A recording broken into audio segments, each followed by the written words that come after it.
gentleman just recently talking about the impact on dishwashers.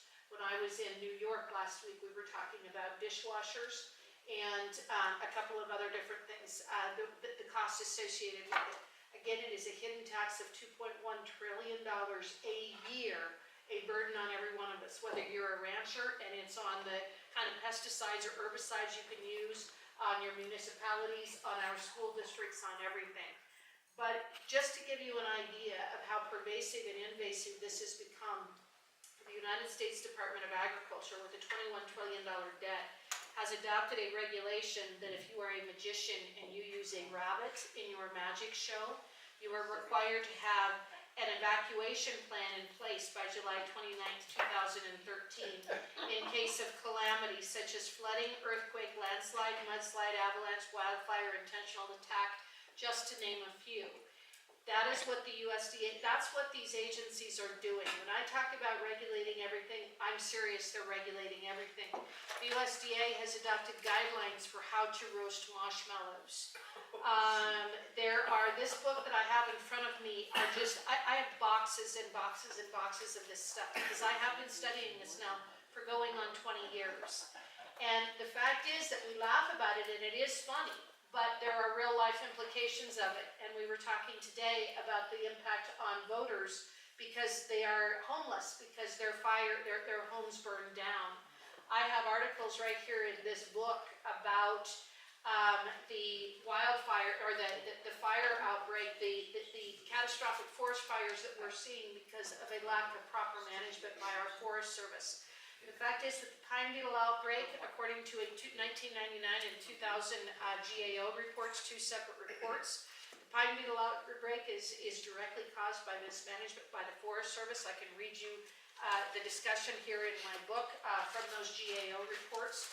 They knew in the late 1990s what was going to happen if they didn't start doing a better job of managing these resources. And because of a blowdown that occurred in the Routt National Forest, that is ground zero for the pine beetle outbreak. A lot of people don't realize that, but the pine beetle outbreak was caused by the United States Forest Service. Yeah. And it's because of these regulations that are in effect. So we can talk about things in the abstract, but the reality is there are real life human costs and consequences associated with regulators and bureaucrats that spend more time worrying about bunnies than whether they're going to get a grazing management plan in place so that our ranchers can actually earn a living. So I have, massive numbers of examples of this. This really is a critical situation for our time that needs to be addressed. And think of... Bob, do you need to change your... No, I'm just going to suggest that we get into a Q&A pretty quick. Okay, one more thing, and Harriet touched on it, but I want to follow up. The local impacts, how this affects you. Harriet mentioned our debt. It used to be that our economy collateralized our debt. Our debt is now 107% of our economy. So, what collateral is left? Our public lands. And who is in control of our public lands? The only entity with the duty to dispose, and that is the federal government and all the bureaucrats that try to keep us off the forest, will do anything to avoid timbering and mitigating the impacts of forest fires. So now they're catastrophic. So you could see people talk about, oh, Marty, you just want to sell to the highest bidder. I have no reason to sell. If I sell the public lands, 95% of the proceeds go to the federal government, which is exactly what is going to keep the United States from going into default on our debt. Ecuador went into default on its debt and ended up giving 3 million pristine Amazonian acres to China, who is now clear-cutting and exploring for oil. I have received phone calls from attorneys on the East Coast representing Chinese conglomerates that are looking at property in Wyoming. And there are how many bills? There's Ted Poe's bill, Lisa Murkowski's bill, Jason Chaffetz bill, and at least one other bill they're not going very far, but the whole point is to sell the public lands to service our debt. Just a second. On that note, I will say Thank you, Bob. that it's very clear, very apparent to us that the Chinese do like Jackson. They love it. They love it. To death. They love it. They don't stay here. They stay down in Harriet? Utah or Idaho, and they take the bus up.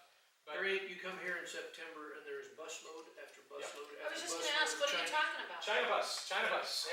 The Chinese Go into tour travel McDonald's and try to industry lunch. has discovered that Jackson Hole in September is the absolute nirvana because the scenery is spectacular, the fall color is spectacular, the elk are bugling, and I mean, there are tour buses we may have 1,000 a day wall to wall. in the height of summer. But So let's do questions on the regulation. okay, Yes. the records. Sorry. Fact, It's just, okay, just to all get right. us started on regulation. Today's news and guide, front page above the fold. Forest says to the ski resort, hilltop mowing a no-no. Oh, Because apparently they went up and cleared some sagebrush on part of their leased property that they use for ski area or will use for ski area, and they didn't have a permit. Don't worry, regulations are out there to grab you. But let's do the question and answer. I'm gonna swing the camera around so we can see who's asking the questions. now remember, there was a bureaucrat who lay awake at night and said, oh, we can't have any mowing around cell towers on forest land. Who even thinks? It was the radio towers up on top, but that's okay. Okay, Noted questions.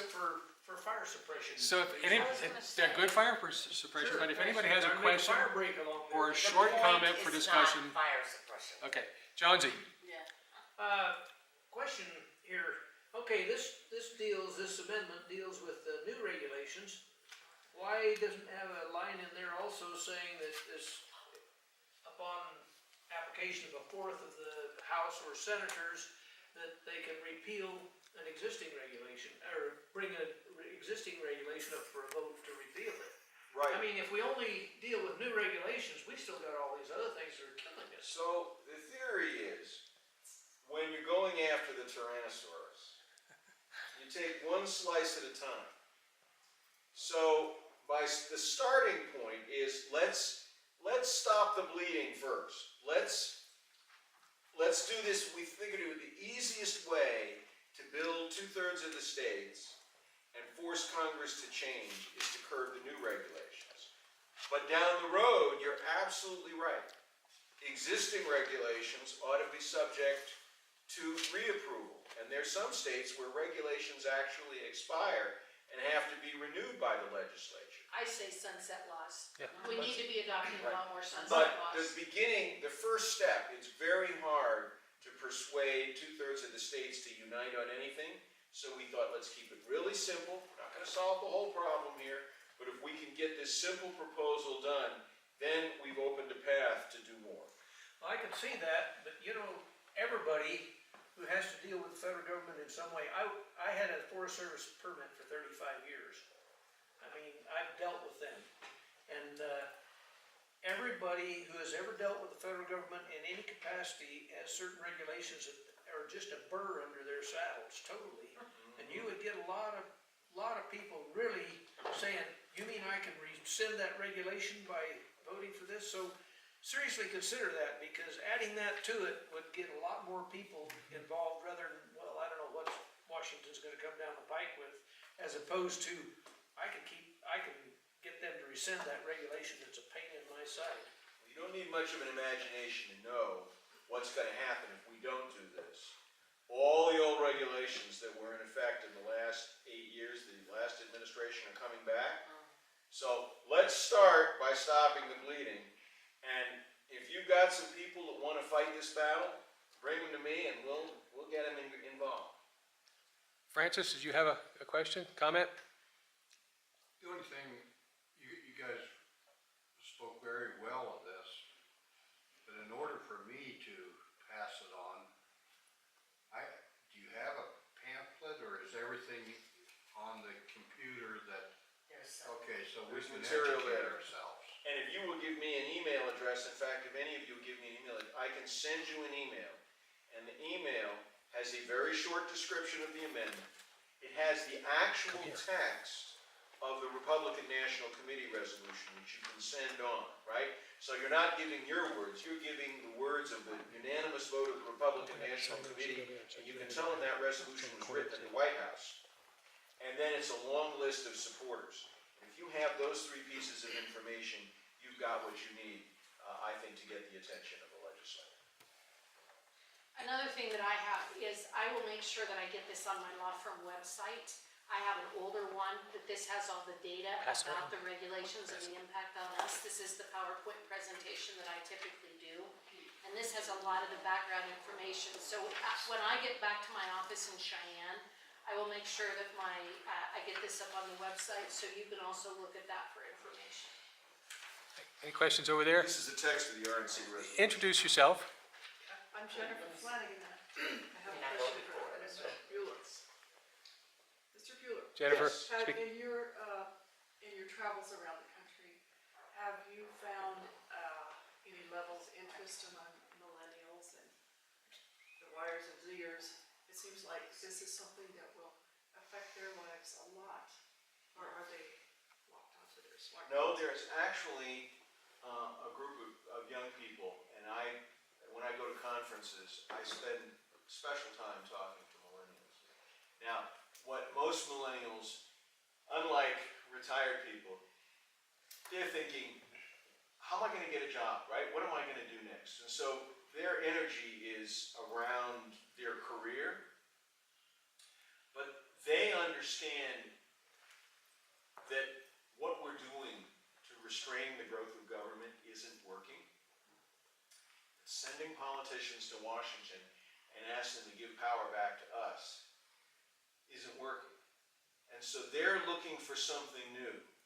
Just like when I went to work for Newt Gingrich, we'd had like 30 years Republicans hadn't been able to win a majority in the House, and Newt understood that we needed to start doing something new. And what we did work. We got a majority. We weren't able to reverse the growth of government. We did stop the Democrats from doing a lot of stuff that they did, and it was new ideas. And there's a new group of young people coming up, just like the group that came up with Gingrich, that are thinking we've got to do something different, and maybe empowering the states is what we can do. The problem is that they're still limited in what they can do because, they have to go get jobs. But I have this little group of people in Washington that come over to my house periodically, and we're building it, and we need to build it all over the country because it's their country. They're the ones that are going to benefit from what we're doing. Johnny, did you have a question? Yes. Couple questions. One is, first of all, all three of you in my book are patriots, so thank you for being here. It's been fabulous. Your organization, the Madison Coalition, and what are you a 501c3 or? The Madison Coalition is a 501c4. However, there is a group called the American Federalism Project, which is a 501c3. So if anybody is interested in donating and wants a tax deduction, I can give you the information so that you can make either an advocacy donation to the Madison Coalition or a tax-deductible coalition donation to the American Federalism Project. And what groups or who is the major funding person or organization to pull this thing through? I wish, right? I wish that there were some major operation, right? Frankly, if there were, I probably wouldn't be here. They'd have some, high-priced political consultant doing it. What has happened, what we've been able to do is find individuals. One of my favorite donations, these guys says, "I gave me $1." He says, "Now go and spend this well," right? And now he happens to be the chairman of the Oil and Gas Commission in Oklahoma, right? So that was an important dollar, right? Then last year he gave me another $1. He says, "I gave you one." He says, "You're doing pretty well. Here's another," right? But we get donations. I have one donor that sends $25 every 2 or 3 months, right? And he's been doing it for like 4 years. It's a lot of money, right? And some people are able to give more. And so we fund basically with individuals who believe that something's got to be done. Now, hopefully at some point, some of the names that you read about in the paper that, just gave $30 million to Mitch McConnell or, some of those guys will notice what we're doing. But the difference is, we don't have any power. And people with a lot of money like to give to people with power. We're trying to do change, and that's a lot harder than giving money to people with power. So we rely on ordinary citizens, and so that's how we fund ourselves. On that note, I'm gonna suggest if any of you know anybody in here in the town or in the county who happens to be influential, well-heeled, good spokesperson for this kind of patriotic activity, talk to them, tell them what's going on, pass this information on to them, and tell them they might get interested in supporting this kind of activity. It's their future and their kids' and grandkids' future that's gonna be penalized with the cost of this kind of regulation. Well, I would think Foster Freeze would love to be part of this. So I've talked to Foster, and he says, God bless you, great idea, but he was chasing another project at that time. Okay. And I believe that people at that level, as they begin to look beyond the 2 years of the Trump administration and look into the unknown of 2021 and 22, I think people like that potentially ought to be interested. And what I need is, I need somebody to say, gosh, that sounds interesting. I'd like to talk to this guy, right? And I am willing to go anywhere and talk to people, even if they're not prepared to donate, because I believe that when people hear about this idea, if they're thinking, how can I change the country with the limited resources I have, I think that frankly, involvement in this is going to change the country a lot more than giving an extra, $1 million in the $100 million race, for example, in Missouri, right? Senate races cost $100 million today. And so the marginal impact of 1,000 or 10,000 or 100,000 or million in that race is tiny. But in this effort, it's huge.